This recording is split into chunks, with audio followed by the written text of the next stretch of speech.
En estos tiempos en donde de repente salen farsantes hablando que son religiosos, que son parte del catolicismo, aunque parece que no, eh, aunque parece que no, pero de un personaje muy raro como los tiempos de Verástegui, que ahorita estaremos comentando un poco al respecto de él, pues me llama la atención porque la diferencia entre alguien que es líder y alguien que solamente intenta llamar la atención.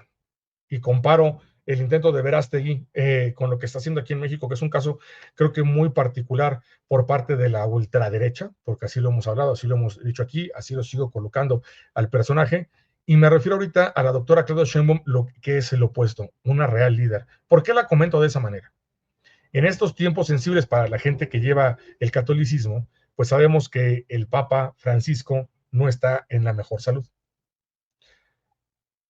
No está en las mejores condiciones en este momento, incluso se hablaba de un problema de problemas respiratorios y el día de ayer en la noche se habla inclusive de partes de insuficiencias renales y que le deseamos que pronta recuperación al Papa Francisco, que salga de esta situación en verdad. Pues, ¿qué sucede? Si me lo permiten, vamos a escuchar la carta de la doctora Claudia Sheinbaum al respecto. Todo para los trasnochados neoliberales.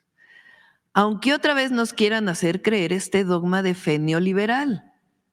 Es escrito del Papa Francisco.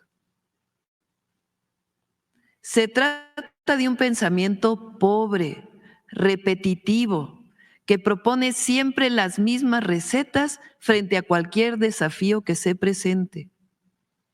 El neoliberalismo se reproduce a sí mismo sin más, acudiendo al mágico derrame o goteo, sin nombrarlo, como único camino para resolver los problemas sociales. No se advierte que el supuesto derrame no resuelve la inequidad, que es fuente de nuevas formas de violencia que amenazan el tejido social. Por una parte, es imperiosa una política económica activa, orientada a promover una economía que favorezca la diversidad productiva y la creatividad empresarial para que sea posible acrecentar los puestos de trabajo en lugar de reducirlos. La especulación financiera con la ganancia facial como fin fundamental sigue causando estragos. Por otra parte, sin formas internas de solidaridad y de confianza recíproca, el mercado no puede cumplir plenamente su propia función económica. Hoy precisamente esta confianza ha fallado. El fin de la historia no fue tal, palabras del Papa Francisco. Y las recetas dogmáticas de la teoría económica imperante mostraron no ser infalibles. La fragilidad de los sistemas mundiales frente a las pandemias ha evidenciado que no todo se resuelve con la libertad del mercado y que además de rehabilitar una sana política que no esté sometida al dictado de las finanzas, tenemos que volver a llevar la dignidad humana al centro y que sobre ese pilar se construyan las estructuras sociales alternativas que necesitamos. Voy a leer el último. La procura, punto 233. La procura de la amistad social no implica solamente el acercamiento entre grupos sociales distanciados a partir de algún periodo conflictivo de la historia, sino también la búsqueda de un reencuentro con los sectores más empobrecidos y vulnerables. La paz no solo es ausencia de guerra, sino el compromiso incansable, especialmente de aquellos que ocupamos un cargo de más amplia responsabilidad, de reconocer, garantizar y reconstruir concretamente la dignidad tantas veces olvidada o ignorada de hermanos nuestros para que puedan sentirse los principales protagonistas del destino de su nación. Ya se imaginarán por qué hay algunos que no les gusta el Papa Francisco. Le envió aparte la doctora Claudia Sheinbaum un mensaje de pronta recuperación desde el día de ayer, incluso al Papa Francisco, y lee esta carta o es encíclica. Bueno, encíclica es la carta que le da a todos los creyentes, fieles creyentes, y a toda la gente de la comunidad religiosa. Y esta lectura que hace la doctora Claudia Sheinbaum es poderosísima. ¿Por qué? Y pues, si me permiten comentarla al respecto, porque esto viene de un papa, viene de alguien en la iglesia, y que se ha creado una situación, se ha creado, o el papa ha creado una situación que no va ad hoc conforme a lo que había sucedido antes. Con todo y el cariño que se le tuvo a Juan Pablo II por parte de mucha gente, no dejaba de ser de una idea completamente retrógrada, arbitraria, convenenciera, e incluso llegada a términos de ultraderechistas como el Opus Dei. Lo mismo fue el caso de Ratzinger, a quien suplió el Papa Francisco. Esta carta lee el fracaso del neoliberalismo, ese fracaso que lo hemos platicado de diferentes maneras, de diferentes formas, en cómo no le ha funcionado a la gente, no le ha funcionado al mundo, que el mundo tiene una deuda brutal de más o menos el doble o 2.6 veces, si no me equivoco, de lo que puede existir, tiene esa deuda, lo cual se vuelve una situación absurda completamente. No puedes deber más de lo que puede existir. Es tonto, es absurdo, pero eso es parte de ese capitalismo rapaz. Comenta cómo ese tipo de economía no ha servido e incluso ha sido retrógrada en el mundo. Y eso es importante tenerlo presente. Por eso dice la doctora, se ve que que hay cierta gente a la que no le gusta, y que incluso dentro del catolicismo, con todo de que es el Papa, hay gente que no está de acuerdo con el Papa Francisco por la mentalidad que tiene, por la forma que tiene de pensar el Papa Francisco, que es muy diferente a lo que veníamos viendo con dos acomodados, con todo el respeto para Juan Pablo II y para Ratzinger, dos personas que incluso hasta por quedar bien y por no perder creyentes. Por ejemplo, Juan Pablo II tuvo que canonizar a la misma o más cantidad de lo que habían canonizado todos los papas anteriores juntos, que las beatificaciones eran al hervor, que las canonizaciones eran prácticamente de la misma manera. ¿Qué sucede?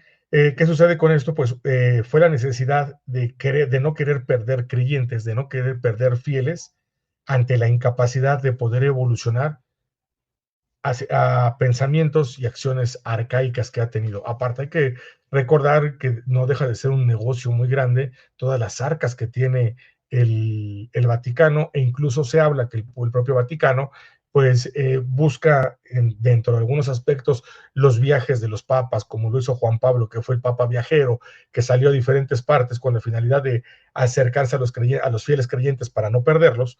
Pues también es para taparle el ojo al macho a toda una situación que venían trayendo ya atrás desde David Gallup, se llama, si no me equivoco, no lo tengo aquí, no tengo aquí el libro, si no me equivoco, David Gallup, el que tiene los dos libros que hablan sobre la muerte del Papa Juan Pablo I, la situación delicada al respecto, y la otra sobre los negocios, en donde se habla que han inclusive ellos manejado y han financiado algunas guerrillas con tal de tener harto bastantes ganancias, sin contar toda la situación que ha caído en contra, como lo hemos tenido aquí con Marcial Maciel, en donde Juan Pablo II hizo caso omiso a esa situación, no hizo caso ante ese problema, ante ese abuso de varios jóvenes que ahora como adultos quedaron marcados por parte de un impresentable como él, y que le ha dado mucha fuerza el Opus Dei a grupos como los Legionarios de Cristo aquí en México, y que ese grupo pues marcas a unas cuantas élites, ¿no? Gracias, hermana. Sí, es Laudato Si, Fratelli Tutti es la otra, vientos, vientos, vientos, sí. La de, yo le decía Lautado, perdón, ya ven que no, ahí sí no, mi latín no es como que del mejor, pero gracias por los nombres, hermana.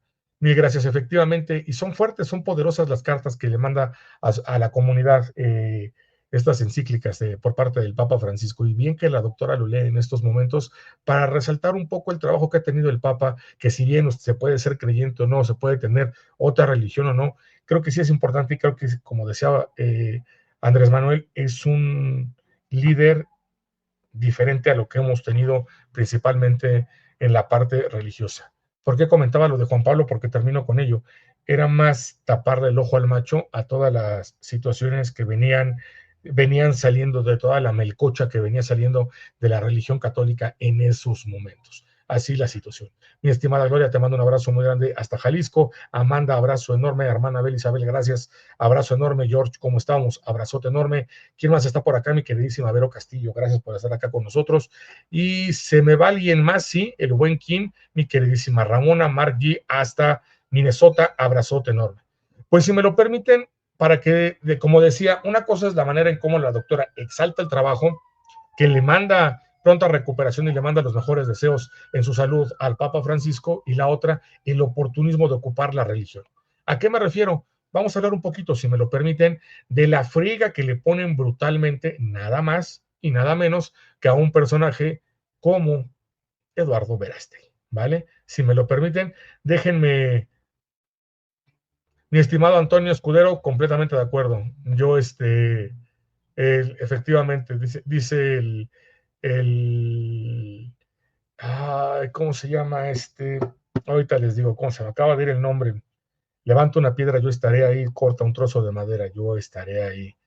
Se me acaba de ir ahorita el nombre, pero ahorita se los digo, de Santo Tomás, el Evangelio de Santo Tomás, que lo consideran apócrifo, porque rompería mucho de lo que es la construcción de la iglesia como tal, porque cuando uno va a un edificio, es un edificio, el templo es un edificio, el eclesium es toda esa gente que cree en algo, que cree en ello. Mi estimada María Reyes, queridísimo, un besote, un abrazote, divina Kitty, te mando un abrazo muy grande, y soy católico, pero también estoy como tú, Antonio, yo soy de la misma idea. Te mando un abrazo, carnalazo. Si me lo permiten, vamos a darle átomos. Ahora sí, déjenme poner la famosa cortinilla, porque vamos a ver lo de Eduardo Verástegui. No tiene desperdicio, en verdad.